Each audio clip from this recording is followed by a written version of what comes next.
नमस्कार, स्वागत है आपका टेस्ट.com में। हाल ही में सेबी ग्रेड ए की post year recruitment notification release हुआ था, जिसमें टोटल 120 वैकेंसीज निकली थी, जिसमें 80 जो वैकेंसी हैं, 80 वैकेंसीज जो हैं वो जनरल स्ट्रीम के लिए थी। तो इसकी जो रजिस्ट्रेशन है वो भी स्टार्ट हो चुके हैं, नोटिफिकेशन आ चुका है। आप लोग इंतजार कर रहे थे काफी समय से नोटिफिकेशन का, और जो कैंडिडेट्स तैयारी कर रहे हैं सेबी ग्रेड ए की, जिन्होंने अप्लाई किया है या अप्लाई करने वाले हैं, उन कैंडिडेट्स के लिए हम इस वीडियो में बात करने वाले हैं सेबी ग्रेड ए के एग्जाम पैटर्न और कंप्लीट सिलेबस की। हर एक सब्जेक्ट का सिलेबस मैं आपको इस वीडियो में बताने वाला हूं। तो मैं सिलेबस बताना शुरू करूं, आपको बताऊं क्या क्या टॉपिक आपको देखने को मिलेंगे एग्जाम में। लेकिन उससे पहले जो लोग भी इस वीडियो को देख रहे हैं वो ज्यादा से ज्यादा शेयर कर दें, ताकि जो भी तैयारी कर रहे हैं सेबी ग्रेड ए की, वो उन तक ये वीडियो पहुंच सके और उनको एक अंदाजा लग सके कि कौन कौन से टॉपिक्स में से क्वेश्चंस उनसे पूछे जा सकते हैं। तो आइए शुरू करते हैं। पहले हम जान लेते हैं इसका एग्जाम पैटर्न। देखिए, एग्जाम पैटर्न पहले बता दूं, इसके सिलेक्शन प्रोसेस में 3 फेज होते हैं। Phase 1 online exam, phase 2 online exam और फेज 3 होता है इंटरव्यू। तो फेज 1 और फेज 2 का एग्जाम पैटर्न और सिलेबस में बताऊंगा। इंटरव्यू का कोई पैटर्न नहीं होता है, कोई सिलेबस नहीं होता है। तो फेज 1 और फेज 2 का यहां पर हम जानते हैं। फेज 1 का देखिए एग्जाम पैटर्न ये ऑफिशियल है। इसमें 2 पेपर होते हैं। पेपर 1 ऑल स्ट्रीम के लिए होता है, पेपर 2 स्ट्रीम वाइज डिवाइड होता है। पेपर 1 में 100 नंबर का होता है, 60 मिनट का टाइम मिलता है। पेपर 2 100 नंबर का होता है, 40 मिनट का टाइम मिलता है। फेज 2 में देखिए आपके इसमें भी 2 पेपर होते हैं। पेपर 1 ऑल स्ट्रीम के लिए, पेपर 2 आपका जो होता है वो होता है आपका स्ट्रीम वाइज। पेपर 1 100 नंबर का 60 मिनट का टाइम मिलता है, पेपर 2 आपका 100 नंबर का 40 मिनट का समय मिलता है। तो एग्जाम पैटर्न सिंपल आपको समझ में आ गया। फेज 1 में 2 पेपर, फेज 2 में 2 पेपर। पेपर 1 जो है आपका वो सभी फेज 1 और फेज 2 में सभी स्ट्रीम के लिए कॉमन होता है, मतलब सभी को देना होता है। पेपर 1 और पेपर 1 जो है वो सभी को देना होता है। अब जानते हैं इसका सिलेबस। तो देखिए, सबसे पहले इंग्लिश का सिलेबस जानते हैं। तो इंग्लिश में आपका एरर स्पॉटिंग आता है, जो एरर्स होते हैं उनको आपको स्पॉट करना होगा। फिर उसके बाद कॉलम बेस्ड फिल्टर्स और सेंटेंस कनेक्टर्स आते हैं। पैराग्राफ कंप्लीट करना होता है, सेंटेंस को रीअरेंजमेंट करने को आपको मिलेगा। कॉम्प्रीहेंशन आएगा आपका, रीडिंग कॉम्प्रीहेंशन आता है और पैसेज आता है।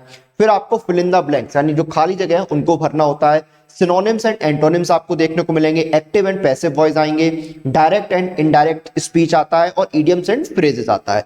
ये आपका इंग्लिश का सिलेबस रहता है।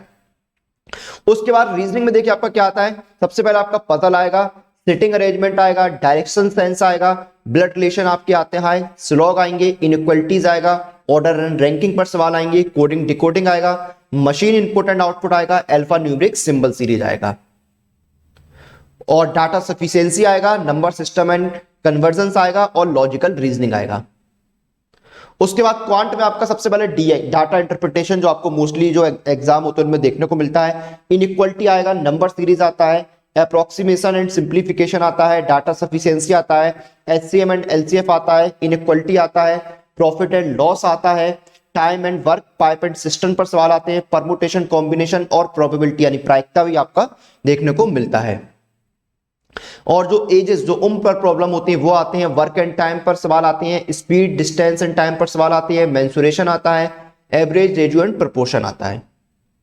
उसके बाद आपका जनरल अवेयरनेस में क्या आता है, current affairs, financial awareness. Current affairs में आपके नेशनल और इंटरनेशनल जो है वो आता है, बजट आता है, awards and honours, sports and honours, books and authors आते हैं, important financial and economic news आता है, इंपॉर्टेंट डेज आते हैं, इंटरनेशनल एंड नेशनल ऑर्गेनाइजेशंस आता है और स्पोर्ट्स पर बेस्ड सवाल आते हैं। बुक्स एंड ऑथर्स आता है, मैंने आपको बताया था जो फेमस बुक्स एंड ऑथर्स हैं, जो रिसेंट बुक्स वगैरह रिलीज हुई हैं उन पर सवाल आपको देखने को मिलेंगे। फिर उसका साइंस में देखिए इन्वेंशन और डिस्कवरीज पर सवाल आते हैं, कंट्रीज एंड कैपिटल पर सवाल आते हैं।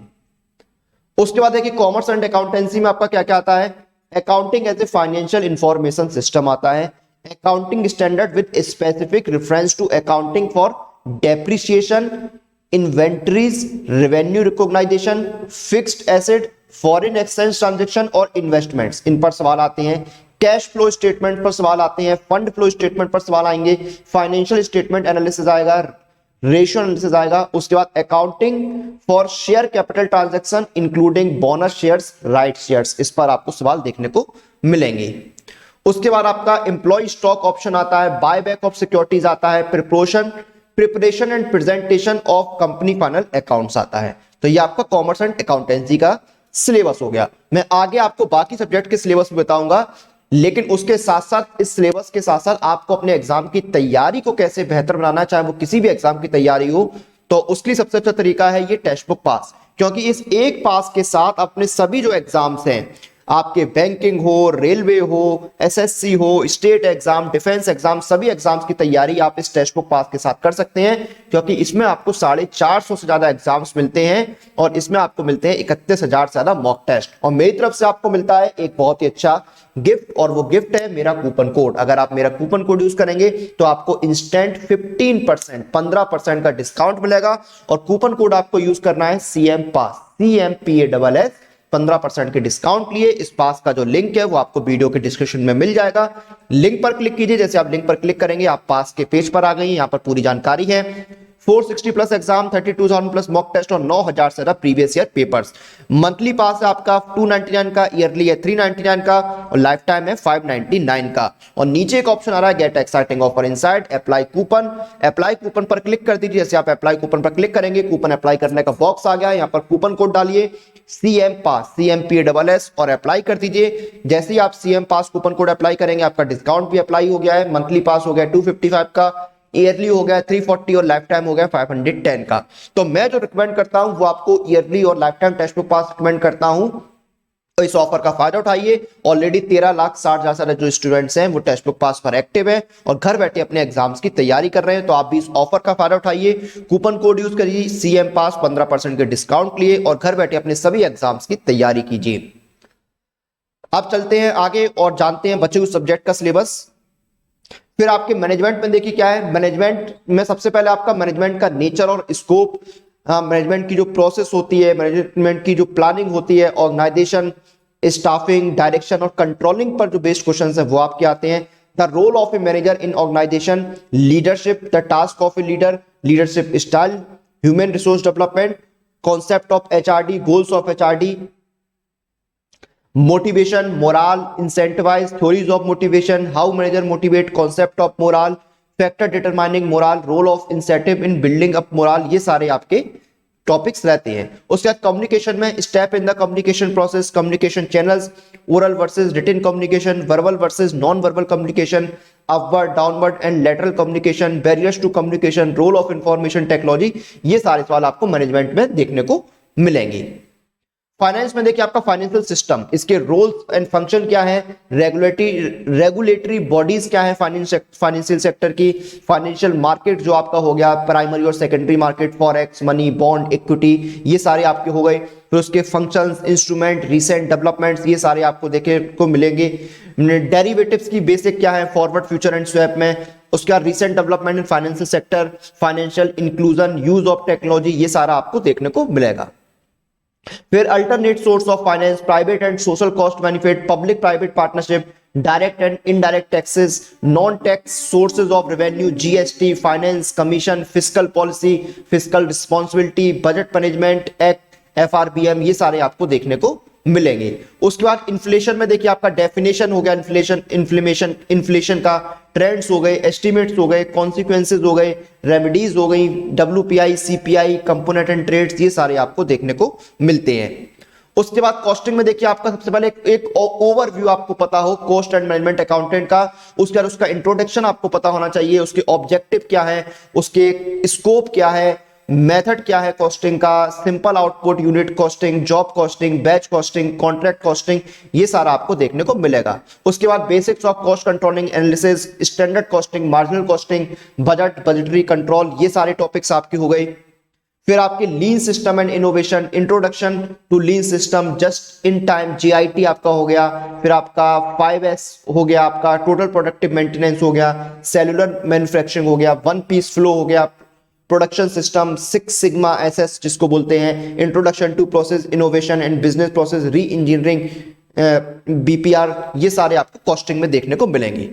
उसके बाद कंपनीज एक्ट में देखिए, कंपनीज एक्ट जो 2013 कंपनीज एक्ट है उसमें देखिए आपके जो रेफरेंस है स्पेसिफिक, वो चैप्टर 3, 4, आपके 8, 10, 11, 12 एंड 17, ये आपके कंपनीज एक्ट की हो गई। फिर इकोनॉमिक्स में देखिए डिमांड एंड सप्लाई पर सवाल आएंगे, मार्केट का structure, national income, national income का कॉन्सेप्ट क्या होता है, इसके मेजरमेंट क्या है, classical versus Keynesian approach determination of output and employment, consumption function, investment function, multiplier and accelerator, demand and supply for money, ISLM, inflation and Phillips curve, business cycle, balance of payments, foreign exchange, marketing, inflation, monetary and fiscal policy, non banking financial institutions. उसके बाद देखिए legal stream में आते हैं, भारत का संविधान, constitution of India, law of contracts, criminal law, law of evidence, code of civil procedure, administrative law and principle of natural justice, jurisprudence and interpretation of statutes, important Latin terms and maxims, law of torts and consumer protection act, abbreviation and conciliation act, transfer of property act, companies act 2013, securities law, SEBI act और taxation, ये आपकी legal stream में आ गई। फिर उसका information technology में आपका database concept होगा, एसक्यूएल क्वेरीज हो गई, प्रोग्रामिंग कॉन्सेप्ट आपका Java, C++, data analysis language, Python, R, algorithm and problem solving, networking concept हो गई आपके, इंफॉर्मेशन साइबर सिक्योरिटी कॉन्सेप्ट हो गए, data warehousing, shell programming, ये सारे आपको देखने को मिलेंगी। उसका स्ट्रिंग मैनिपुलेशन, डाटा स्ट्रक्चर, ये सारे भी आपके इसी में आते हैं। फिर देखिए रिसर्च स्ट्रीम में आपका इकोनॉमिक्स, इसमें देखिए आपका डिमांड एंड सप्लाई, मार्केट का स्ट्रक्चर, नेशनल इनकम हो गई, determination of output and input, investment function, multiplier and accelerator, demand and supply for money, ISLM, inflation flip curve, business cycle, inflammation, monetary and fiscal policy, non banking financial institutions. Public economics में आपके public goods, tax and non tax revenue हो गया, direct and indirect taxes हो गए, progressive and non progressive taxation हो गया, incidents and effects of taxation, public expenditure, public डेब्ट, public budget, budget multiplier, ये सारे आपके रहेंगे। उसका स्टैटिस्टिक्स एंड इकोनोमेट्रिक्स में measures of central tendency and dispersions, correlation, sampling method, sampling distribution, statistical inferences, hypothesis testing और रिग्रेशन एनालिसिस। फिर आपका देखिए इंटरनेशनल इकोनॉमिक्स में balance of payments, foreign exchange market, role of international financial institution, BIS, IOSCO, IMF, World Bank, ये सारे आपके रहेंगे। Financial market में आपका market model, market efficiency, primary market, secondary market, commodity market आता है, mutual fund, stock exchanges, depositories, clearing corporations, ये सारे आपके रहते हैं। और आपका क्रेडिट रेटिंग एजेंसीज, कॉर्पोरेट डेब्ट market, forward, future, option, heading, speculation and arbitrage, ये सारे आपके रहेंगे। फिर ऑफिशियल लैंग्वेज में आपका क्या है, भारत की जो राजभाषा नीति संबंधित सवाल है, official language policy of government of India, उस पर क्वेश्चंस आएंगे। फिर देखिए आपको क्या है, ट्रांसलेशन करना होगा अंग्रेजी से हिंदी में, हिंदी से अंग्रेजी में, या आपके टर्म्स, फ्रेजेस, सेंटेंस, इनका आपको करना होगा। लीगल जो टर्मिनोलॉजी है उसका आपका करना होगा, विधिक टर्मिनोलॉजी उसका आपका ट्रांसलेशन करना होगा हिंदी से इंग्लिश में और इंग्लिश से हिंदी में। उसके बाद देखिए आपका जो administrative, banking, capital market terminology है उसके बारे में पता हो, उसका आपको जो है हिंदी से इंग्लिश और इंग्लिश से हिंदी में ट्रांसलेशन भी करना होगा। तो ये था सेबी ग्रेड ए का एग्जाम पैटर्न और सिलेबस जो हमने इस वीडियो के अंदर डिटेल में डिस्कस किया है। और इसी के साथ इस वीडियो और इस जानकारी को हम यहाँ पर खत्म करते हैं। आप लोग अपनी एग्जाम प्रिपरेशन और एग्जाम रिलेटेड सभी अपडेट्स के लिए टेक्स्ट बुक के साथ बने रहिए। Press the bell icon for all the latest update regarding your exam.